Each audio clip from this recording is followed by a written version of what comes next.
ज़लज़ले और तूफ़ान का पैगाम देने वाली 16 फुट लंबी मछली दरियाफ़्त।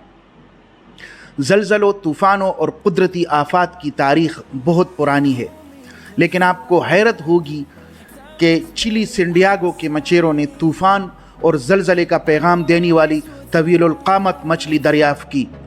मीडिया के मुताबिक चिली के मछेरों ने 16 फुट लंबी मछली, जिसका नाम और फिश है, पकड़ी है, जो समंदर के गहराई में रहना पसंद करती है।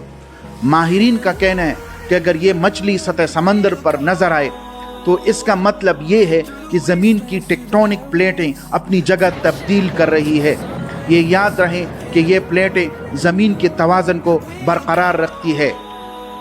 मकामी लोगों का ख्याल है कि ये मछली जब पानी के ऊपर आती है तो ज़लज़ले और तूफ़ानों का पेशखेमा साबित होती है।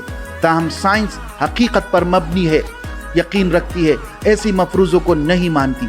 मीडिया रिपोर्ट्स के मुताबिक और फिश मछली गहरे पानी में रहती है, लेकिन सतह समंदर पर सिर्फ उसी सूरत में आती है जब ये बीमार हो, मर रही हो या अफज़ाइश नस्ल करना हो।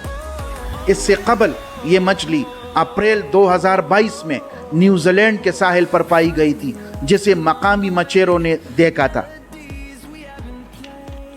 भाइयों, अगर आपको मेरा चैनल कमाल टीवी पसंद आए तो प्लीज़ मेरे चैनल को सब्सक्राइब करें, लाइक करें और शेयर करें, ताकि मैं अच्छी वीडियो आपकी खिदमत में ला सकूं।